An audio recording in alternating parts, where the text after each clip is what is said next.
Hi, I'm Erin Vilardi, founder and director of Vote, Run, Lead, and we're here at New Leadership Texas training college-age women on the skills of political leadership and hopefully creating another generation of strong political women leaders. And I'm so excited to be here at the U of T Austin with Nancy and her team of experts at New Leadership, and we look forward to partnering with New Leadership and Vote, Run, Lead and creating thousands and thousands of more young women female leaders. And if you make connections really easily, your messaging was great. Okay, so I have this whole spiel on social and digital media for the first few minutes just to get that really drive it home. And then I'm going to tell you a completely contradictory piece of information. That campaigns and elections are not won by social and digital media. Social and digital media cannot vote, right? It is a tool, a new and wonderful and fantastic tool in your toolbox. It is a tool that is allowing women to have a platform and a voice that they've never had before. It is also an area where we do see traditionally, I don't want to give this idea around the internet being a really safe place. Anonymous comments, there's a lot of sort of anti-woman stuff happening on the internet as well. I don't know if you guys saw the UN, they did a Google search. Did you see that? So they just put the Google box up and they wrote woman should. And then you know how you get a bunch of drop downs and it said things like should not drive, should not vote, should not, right? And so the Google searches that were happening around the world were actually not positive in the way of women. But it is a space that we can take over, and it is definitely a vehicle and a tool for us to use. Okay.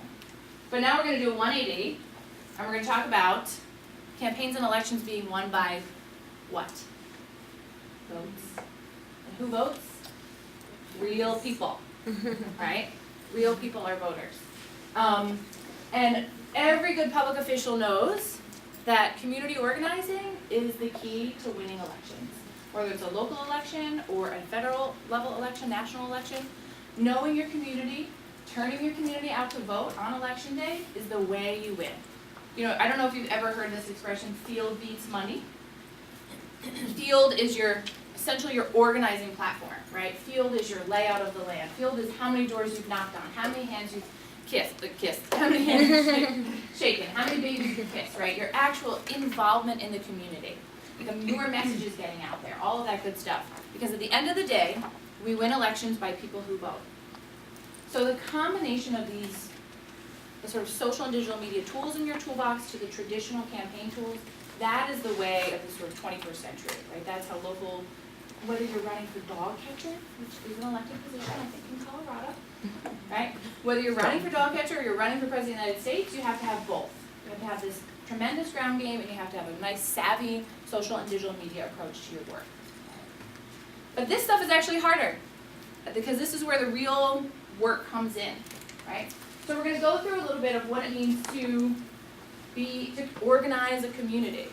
And a Vote, Run, Lead, we really like this definition. This presentation has been done by my colleague Rhonda Briggins-Ridley for probably 10 years now, right? It's not a presentation that will ever go out of style in the way that we might not have Facebook in 10 years, you know? This is community organizing, working your community, working people, talking to your stakeholders is going to be a mainstay through elections for the next 5 million years. So we see community organizing as when people are affected by an issue and they're supported in identifying those problems. So what is it that is creating that effect? And they're supported and empowered to take action to achieve a solution. It's a pretty basic definition, but it's essentially looking at people that have an issue, saying, I'm going to identify what that issue is, and I'm going to give you the tools. And sometimes those tools might be electing me for public office, but I'm going to give you the tools to achieve a solution. All right? Any questions on that? We're going to go through this house exercise, and I apologize for talking a little fast, but we got a little late start, so I want to get it all in, and I want to get some opportunity to report out. We're going to go through this exercise, and as I said, one person at your team is going to be a candidate. So, who wants to be the candidate? Come on, faster, faster. Who wants to be a candidate? Boom, right there, okay. Boom, right there, yep. Boom, right there. So far, it's 3 African-American women in a row. Ladies, come on, get up. Boom, right there, right there. Okay, you guys are the candidate. So as we're thinking, ooh, no worries. So think about what you want to run for, right? What do you think? You want to be state legislator, president? The state board, Texas State Board of Ed. Great. Great. Otis. Great. That's President of the United States. Right? All right. What would you like to be? Mayor. Mayor of what town? Troop. Okay. Governor of Texas. Mayor of Seattle. All right. All right. So as we go through this exercise, I want you to think. The rest of you all are the campaign team, right? So thinking about how we're going to get her elected by doing this community organizing. All right.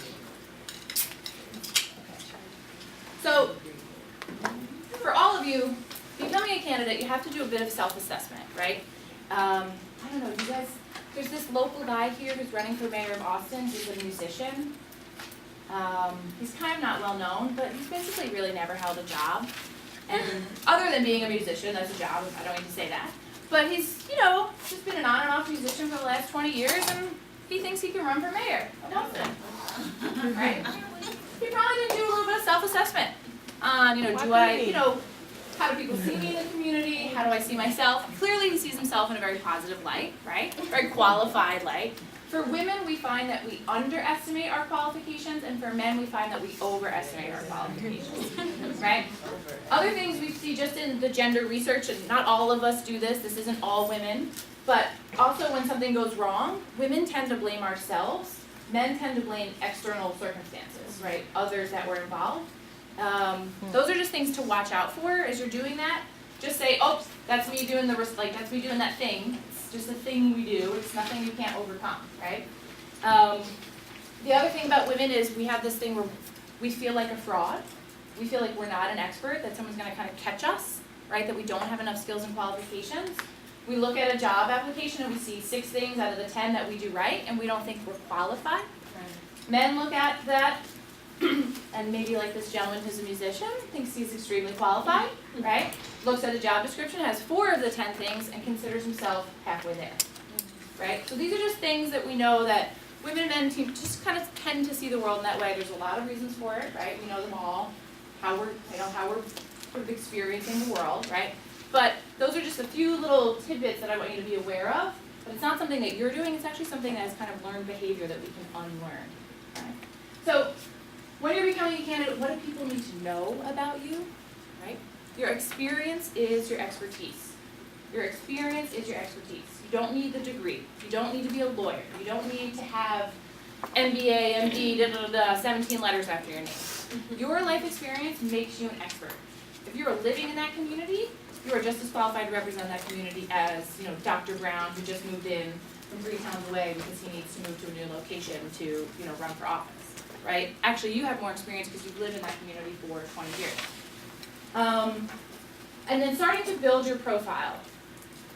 You can build your profile now for a future candidacy in 10 years. I hate the word brand, but it is something that you need to be aware of. You do already have a brand. Your brand can shift, it can change. Your online presence, who you are. Right now, you're probably a fun-loving college student with a lot of fun photos on your Facebook site. I actually am not as worried for you guys as some older people are around, oh my God, I can't believe people put photos of themselves, smoking cigarettes. By the time you all are going after your own peers as voters, they will most likely have done the same thing. And it's not like any of those older folks didn't do any of that stuff as well, they just didn't have social media at the time. So be cautious of it.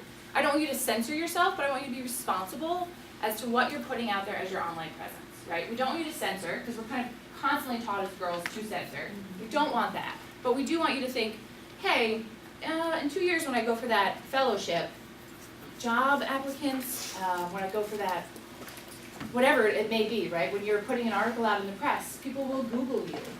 Do a Google search on yourself. See what comes up. If nothing comes up, that's probably worse, right? My brother-in-law was just telling me a story about how a friend of his lost a really big contract because when the vendor went to Google each of the bidders, he found nothing on this guy. So he could be anybody, right? Google is kind of like your personal footprint in the world. So just take a look at that. What do you want people to know about you? That's what you also put out in your brand. What do you need people to know about you? Especially if you're running for office, you need people to know what you stand for, right? Who's on your campaign team, where did you grow up? They like to know your personal story. A little bit on, we used to have research that said for women that we should really tell our personal stories, that will connect with voters. That's what we should lead with. But actually now we've got a little bit of research from Lake Research Partners out of DC that says we actually need to use strong, aggressive language on our issues first, and then we can talk about our personal story. And that actually gives the female candidate a bigger boost.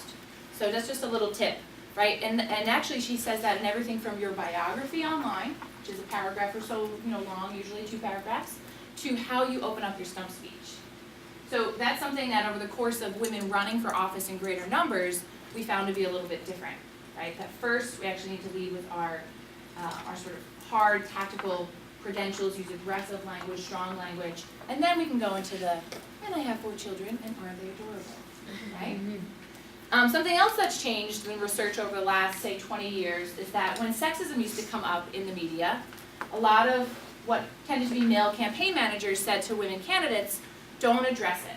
You don't want to bring up the woman factor, right? It just makes you seem more of a woman, which is crazy because how can you not seem like a woman, right? You're standing up there in all your womanness. But new research from Women's Campaign Forum called Name It, Change It actually says the opposite, that you get a bounce in your poll numbers, a positive bounce, by going after that candidate, your opponent, and saying, absolutely not, there is no place for sexism in this campaign, and if that's what Bill Cunningham wants to talk about, then he's filling the airwaves with a bunch of crap, and instead I want to talk about the issues. Unacceptable. And the points go up, because what does it show? You've got a backbone, right? That if you're not going to be able to stand up for yourself, how are you going to stand up for your constituents once you're elected? So that's a piece of research that's changed as we see more women run for office. To go right after that sexism, don't leave a day behind it, get out there, put your press release out, get on the microphone, get out on Twitter, right, and talk about how that is unacceptable. So those are just a few things that have changed. But the big thing, when you're ready to run, you gotta answer some basic questions. Just pretty basic questions. Why me, right? You're gonna be able to answer why you're probably the right person to do the job. And with some communications training, or if you're a natural public speaker, you'll be able to get that down in a 2-second line and in a 30-minute interview, right? Why you're the best person. Sometimes as women we're a little bit uncomfortable talking about ourselves. I work with women in corporate America who are extremely, extremely successful. They're making like $3 million a year at Goldman Sachs and Ernst & Young and all these big companies. But they just can't sort of get to the next level, right? They want to be in the C-suite, the executive suite. And what we find is that around self-promotion, they just don't like talking about themselves. I was like, well, how the heck are you going to get promoted then, right? Because the people at the top, they obviously know you've done a good job, you've hit a certain level, but if you really want to take it to the leadership level, you have to self-advocate. This word self-promotion might have a little bit of negative vibe around it, sounds like you're bragging, right? So I want you to switch that to self-advocacy. Because what is at the root of the word advocacy? Voice, to give voice. And what you're doing is giving voice to yourself. And when it comes to advocacy, we are excellent. We actually sort of beat men out on this as a leadership quality in advocacy for others. When it comes to, as a leadership quality, advocacy for the self, we rank much lower. So think of it as self-advocacy. All I'm doing is advocating for myself the same way I would advocate for someone else. My friend Nancy's here. Oh my God, that's so great. Okay, so some basic questions. Why now? Timing-wise, what's happening with the issues? What do you care deeply about that you're going to make a change in the next 4 years, right? Or 2 years, or whatever your term is. And what makes you different? What makes you unique? So, how can you connect the dots in your personal history, right? How does everything you've done up until this point actually create a beautiful strategic arc, right? Now, looking back over the last few years, I personally felt like my life was all over the place. When I look back and I tell the story, it actually does kind of look like I had a strategy. So when someone says, oh, that was so strategic of you, I just say, thank you, okay? But that's kind of how life works out. All you have to do is be able to tell that story and connect those dots. And if you have an outlier where you went and started a business and it didn't work out, you use that outlier, right? You say, I was an entrepreneur. I took a risk. I'm a risk taker. I'm willing to do things that other people aren't able to do. You just bring it back into the narrative, right? So connect those dots in your personal history. Communicating why you're different, right?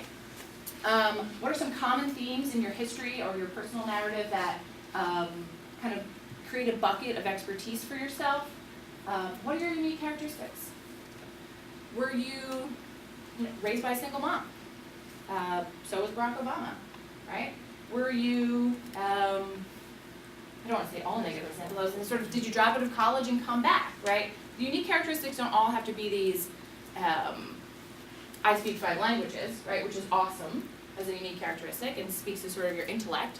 But your unique characteristics can also be some of the stuff that you might think isn't positive in your history. But those are the things that actually real people really like to hear, that you're a regular person, right? There's a bit of a connection there. As a candidate, you have to do both the job of having that sort of regular connection where you look like a real human being, you have empathy, and you have leadership skills, right, that I want to send you to Washington. So it's that sort of dual connection, that you're both elevating yourself on a leadership level, but you're also really able to have that empathy. Bill Clinton is best known for this. Across the board, and I think he still does it today, he has his office in Harlem, pretty close to where I live. He goes up to someone, shakes their hand, and everybody says they feel like they are the only person in the world that he is talking to. There's just that unique sort of looking someone in the eye, being truly empathetic, looking at people for people, right? So that's just something I want you to take note of. Strategically position yourself. Did you guys talk about this a little bit over the past couple of days? Right. Look at other folks. What have they done? What's in their resume? What seems to be sort of a standard bearer? Did everybody network in this particular circle? Is everyone a part of this community?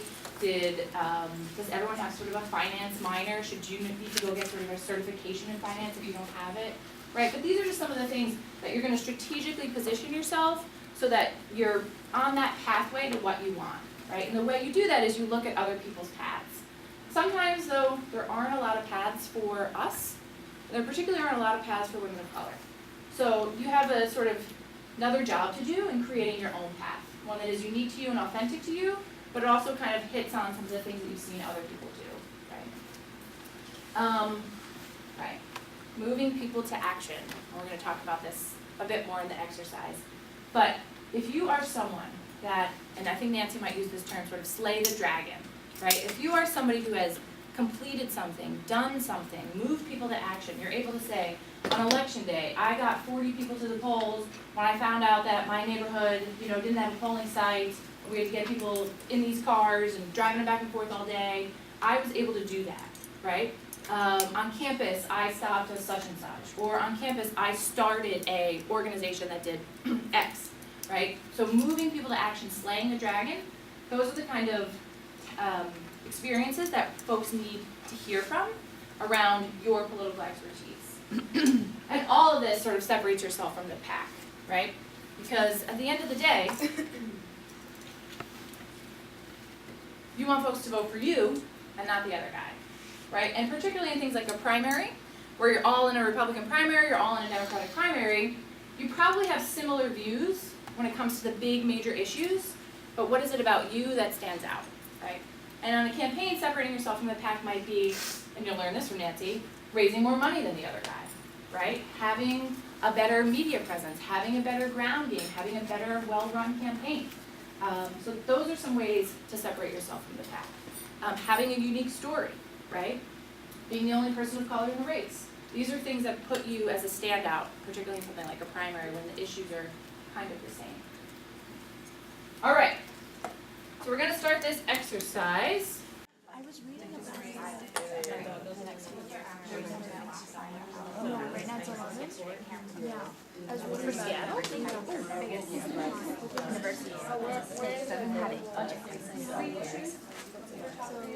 Without an education, who doesn't work, like I'm not going to care about a Fortune 500 company. I think we should use it as like just leadership in general. Old fisherman with his those straps on, right? You want that imagery too. So is that person in your name? What did you say, Winnie? I'm sorry. endorsement from a school board member.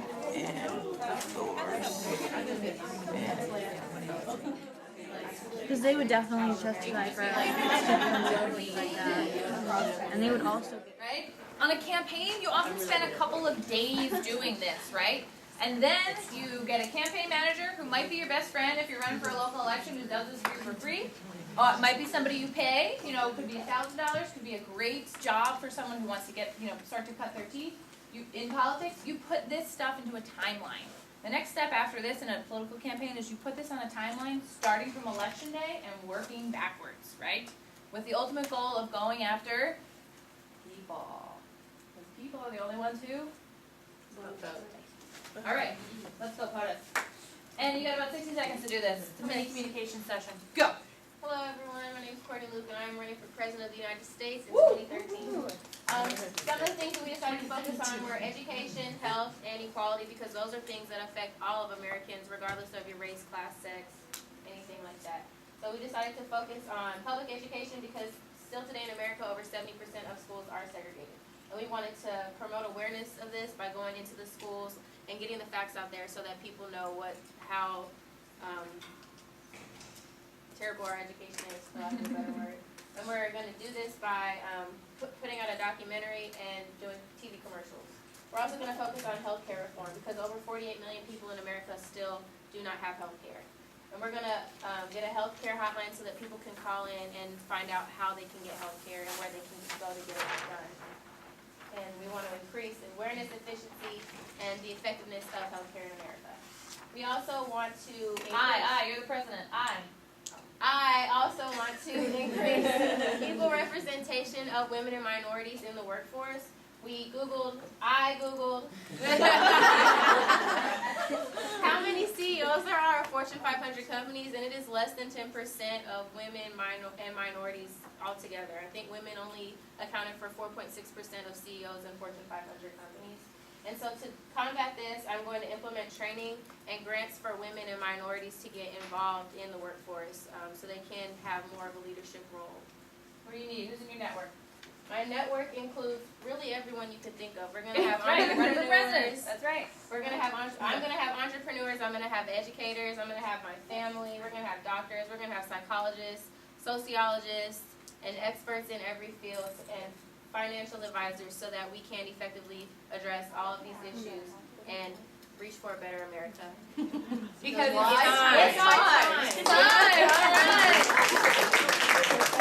Hey, you gotta end every presentation with, and vote for me. Vote for president. Excellent. Very nice. Very nice. All right. Do we have a second group that wants to volunteer? That was good. Nice. Go, baby, go. All right. Governor.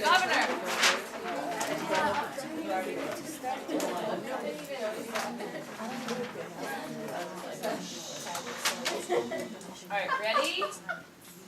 Go. Alright, my name is Samantha Bowman, or Sam, which also means same as a man. As Texas governor, I believe that we should be equal pay, funding. You have to look at this, guys. Where is our funding going? Where is it getting cut? We need more education about funding, first off. The price tag is going up in higher education, but our funding for it is going down. Facts. Major corporations are fearful of lawsuits for equal pay. That doesn't really make a lot of logic to me. But, because we should not be living in a day and age where this is an issue. Women make 75 cents to every man's $1. And that's just women grouped together. That's not including minorities when you take that away. It's going to be less than white men and women. 30% budget cuts in transportation. We're not getting anywhere. People need in Texas. We're pretty big. That's a good line. Texas is huge. How are we going to get across that? Well, we need some help there, guys. I'm going to do that. Funding going down, price tag going up, big time. I am going to be in debt for a while, but I'm getting a good education, but the price is getting really tricky. Now, how am I going to talk to you guys? Well, I like talking. I will probably go blue in my face, all right? That's why I need social media, because that way I don't have to talk all the time. I'm going to go into schools and institutions because I believe in them, where a lot of people don't anymore, especially public education. I went to a low-income high school. That was really rough to go and try to watch all the other huge potential, who couldn't afford anything or getting any help. Now, I'm gonna go to Whataburger. You know why? Because Texans love Whataburger. Okay, sorry. If you just go in and you talk to one of the female managers, I can go in and find out if they're getting paid the same as much as a male manager there.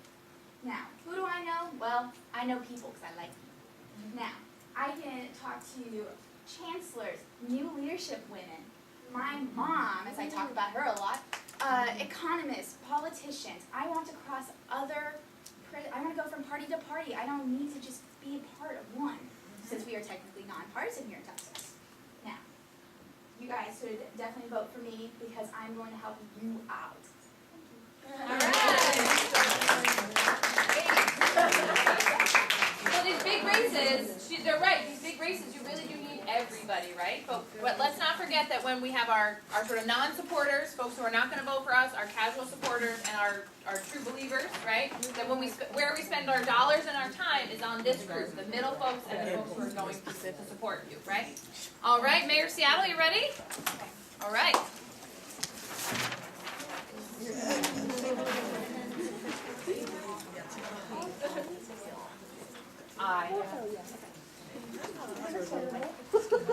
Okay, I'm running for Seattle Mayor. I'm Aisha Yazzie, and I'm really concerned about the minimum wage. We are experiencing right now a vote to increase the minimum wage to $15 an hour in the city of Seattle, but we need the support of everyone to make sure this is implemented. So we're going to go to the unions and make sure, or to those who are working, those who are in charge of different businesses, and just help them believe that it's a good idea to raise the minimum wage. I'm really concerned about public education. Public education needs more funding. There needs to be a bigger diversity of students in public education that are achieving high standards. We want to go to make sure that parents are really active in the education and work with the PTAs, specifically with elementary schools, to ensure the students in the future are going to succeed. I also am very concerned about the environment. Seattle right now, the environment, there's several crises going on with water quality, with fishing rights, with the just the general just the water degradation is increasing, and so the fishing, which is a huge part of the Seattle economy, is suffering. So we want to work with the fishermen and everyone else who's involved in the environment and go to climate summits and just make sure this issue is brought to the table. And we will implement these things by attending public forums, like going to concerts and getting the youth involved. We want to make sure that social media is very active. And I want to serve on several different boards on education, on minimum wage, and unions, and in the environment. And so the people we are going to be looking at, who I am looking to help me are the tribes in the surrounding areas, the superintendent of the Seattle School District. I want to work with Microsoft, Boeing, Amazon, Starbucks. I want to also work with Costco. I want to ensure that the fishermen are taken care of and that they are going to support me. I want to work with the teachers' unions. I want to work with the teachers themselves, with the students. I want to work with the college students. I want to work with the women, the minority groups. And I also want to make sure that we have several scientists on board with us who are going to help us with the environment issues. So in that one we got much more specific, right? She's talking about companies that are housed in Seattle, right? Those Microsoft, those big guys that are housed in Seattle. And then she's also talking about local fishermen. That's an interesting, really diverse coalition, right? Sort of a CEO of a Fortune 100 company and your local fishermen. You know, imagine those folks on your literature materials that you're sending out, right? To have those that diversity of perspective in Seattle. That says a lot about the kind of coalition that she can bring together. All right? Mayor, our second mayor of Troop. All right.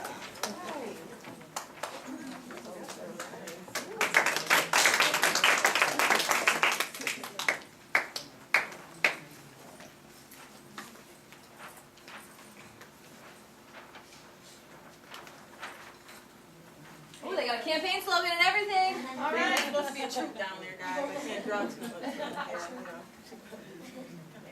Hi, I'm Alright, so hello everyone, my name is LaShawn Roy, and I'm running for the mayor of Truth, Texas. Wait, I just need to stop you right there. You know where you live and you know your name, right? So why do you gotta look at the paper? Hi, wait, what is your name again, LaShawn? Hi, I'm LaShawn and I'm running for the mayor of Troop, Texas, right? You don't need to look at the paper for that. Go ahead. Okay. Do it again. Okay, so, hello everyone, my name is LaShawn Roy, and I'm running for the mayor of Truth, Texas, which is a very small town, but small towns, you find the majority of your consumers, the majority of your 9-to-5 workers, so that's why I like to focus on the small issues, because small towns are a very big part of America. So, what we're going to focus on is education, and what I'm going to focus on is education. And on education, we need more diversity as far as across the school board and just across as teachers in the school system. And to do that, we're going to... You know it, you know it. Oh, and to do that, we're gonna get out in the community, and we're gonna I'm going to go to the high schools and get surveys and stuff to take and really show the impact of that not having diversity is having on our school system and on the people in it. The next thing that I'm going to focus on is actually a mixture of infrastructure as well as transportation. Nice. I'm going to ask them to build more roads and over or underpasses. And to do that, I'm going to establish a relationship with railroads and allocate funds to build more roads in the city. And to do that, I need to contact the railroads and maybe hold a committee hearing where people in the town actually go and voice their opinions and the problems they're having with not being able to go anywhere when there's a train on the tracks. And the last thing that I will focus on is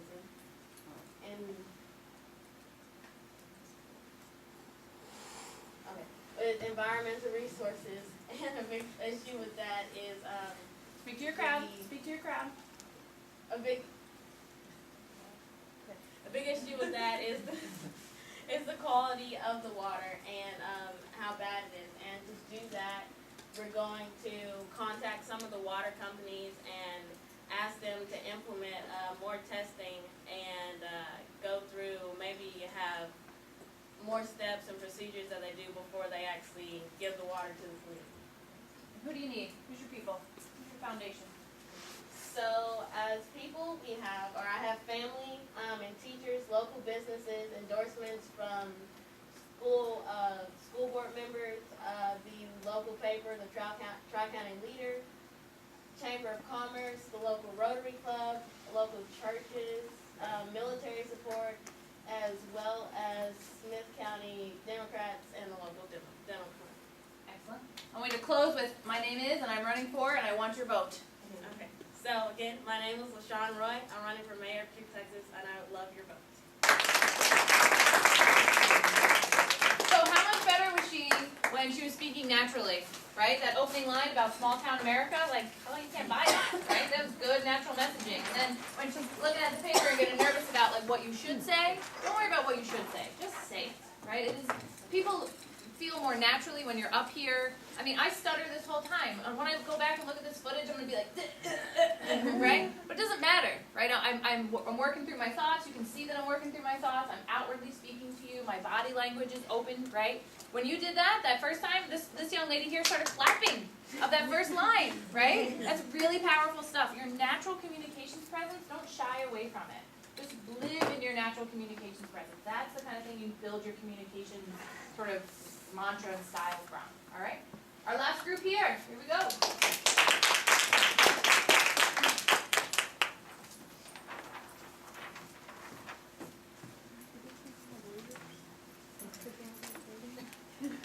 Hi, I'm...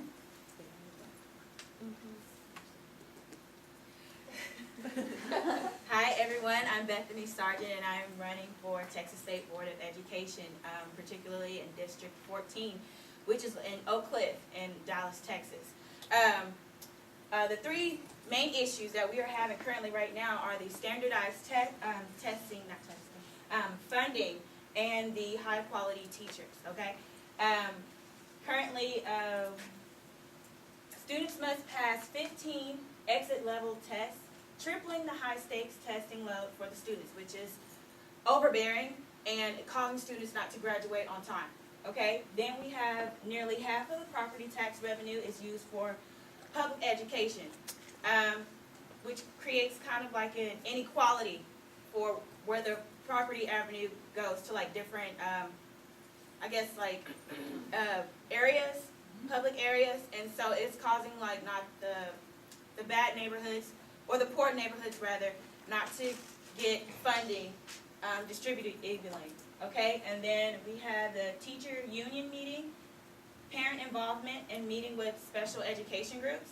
And our actions are to send field organizers to districts across the state canvas, voter registration, phone banking, bringing in other experts, and social media campaigns. Excellent. Who are your people? Who do you need?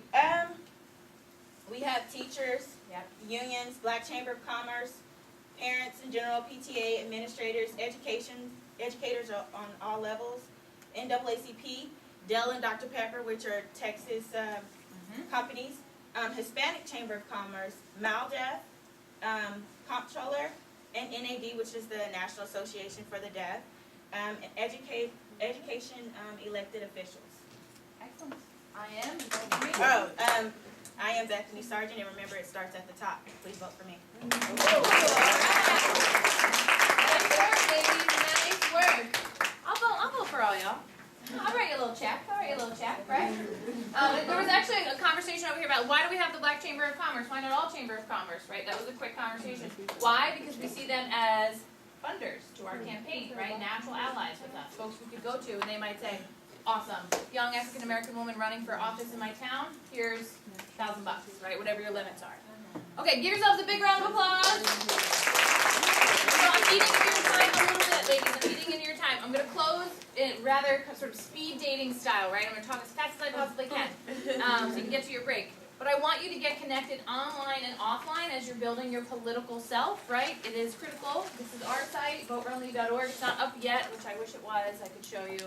But these are the kind of things we're going to be offering, right? The webinars, community, getting in touch with one another. We'll have alumni networks and like classes like this. So do stay tuned for that. Here are some other great resources. This is called TurboVote. I want you to sign up for TurboVote. Everybody. It is a text messaging service that tells you when to vote. The more people that sign up, the more information they get, the better the text messaging service can be. I was going to say, with the online voting, isn't that going to, you think, like create a problem because of the simple fact that you can always tweak stuff? Like, I think hard paper is more of a... So, yeah, online voting isn't probably going to happen, I would say, for like 15 years. But this is a reminder service. Oh. So it says, actually it said, hey, Erin, it's the New York City primary today. Make sure you get out and vote. That's what TurboVote does. So it's not a voting online per se, and that's not going to happen for a long time. But these are tools that help you remember to vote, right? Rock the Vote has a tool on their site where it's called like print it, lick it, stamp it, send it, something like that, right? You fill out the information online, you print out in your computer, you send your voter registration in.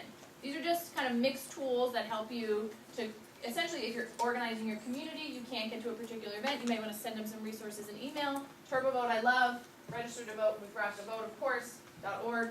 Tech President, this is for like the political, technical, junkie nerd. It's Tech President, right? Like, I like it. So lots of information about online organizing, about how technology is changing politics, about how government is being changed because of technology. There's also a lot of new laws that are happening because we need to regulate the internet, right? We don't want it to be this kind of unsafe place. So a couple of others are the New Organizing Institute. I'm going to send you these slides, so don't worry about that. But look at all this. They have all these online workshops for you. Okay? So this is another good session. OpenGovernment.org is a product of the Sunlight Foundation, which is about, you see actually Texas is one of the states. It's a product of open government. It's a kind of a transparency, right? It's putting a lot of the business of government online so you can see what's happening, right? So we don't have to watch C-SPAN all day, right? So this is essentially like online C-SPAN. So those are fantastic ones. Here are some resources for you, and I'm going to send this to you. In Texas, you've got the Texas Federation of Republican Women, which calls itself the strongest political PAC in Texas. Annie's List, which I think is right here in Austin, if I'm not mistaken. Big supporters of Wendy Davis right now. The Women's Initiative of the George W. Bush Institute is great. That's a sort of international work, a lot of international work. A lot of women in Tunisia, Egypt, Libya are coming in and out of Texas. You want to get a part of that network. It's really fantastic. I've worked with them. Ben Barnes Fellowship, I actually got to meet Ben Barnes yesterday. He said to me, we give away a $50,000 scholarship master's degree. I am looking to give it to a woman who wants to run for office in the future. So I said I will put that in my slides, and I will say this to all of my women. You, sign up for that. Okay, apply for that fellowship. Nationally Running Start is a great organization for women in your age demographic. I want you to come to National Go Run in May. Stay tuned, you'll hear more about that. You're in my web, my sticky web now. COP, as you know, Center for American Women Politics, tons of great resources on the facts. What is the number of women at the state legislature? What are the number of women mayors, etc. And then Campus Camp Wellstone it's a little more progressive leaning, but it is an excellent, I think they have the best field program, so to run a campaign, if you want to be a campaign manager, get your butt to Camp Wellstone. All right? Erin, Yes, ma'am. can you go back to your resources for a second? Since everybody's taking notes, it's actually runningstartonline.org. Just FYI, because this takes you to like people who run, like run around DC. So it's always confusing because we couldn't buy, that was already taken. So if you write down Running Start Online, that's where the Star Fellows. I'm on that board. Yes, he is. Okay. Thank you, Nancy. FYI. And then, this is a campaign I want you to keep an eye on. This is Cheryl Jackson. She actually ran for Obama's seat. Didn't get it. Only African American in the race, actually. Quite a bit of bullshit there. Sexism. Anyway, delete that.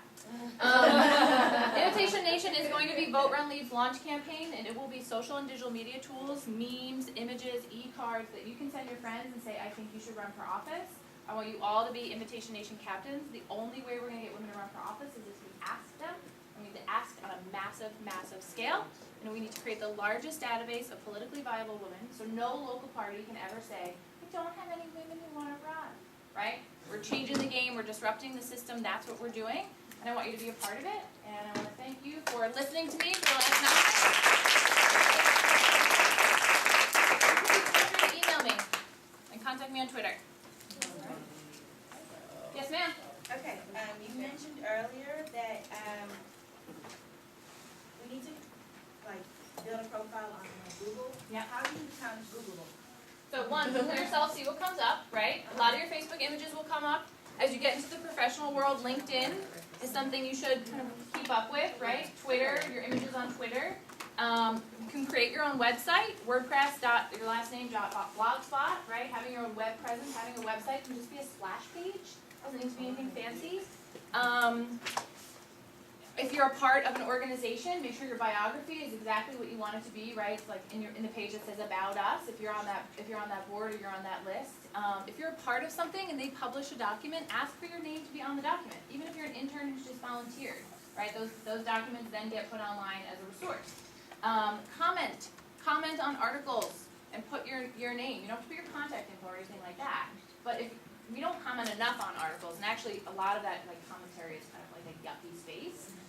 So get in that, put your name on that, say I'm a young woman who believes this, X, Y, Z, that stuff will come up in the feed, right? Google me as an example and see what comes up, right? Some terrible photo, can't do nothing about that. This is how it is, right? Some stuff from, if you've got a photo of like you and a celebrity or you and a, elected official, put it up and tag it, right? And then that way when things pop up, because they're really searchable, you'll probably come up as well. And then when you are building your website, make sure whoever builds it for you, or if you build it, you have something called SEO, which is search engine optimization, which is pretty standard in any kind of contract with a web vendor. So there are tons and tons of great resources for putting up like a splash page about yourself. It is very easy. You do not need to learn how to code to do any of this. You just kind of upload into a standardized, web format for yourself, even simpler than WordPress. Any other questions? Congratulations. You're all in the bureau.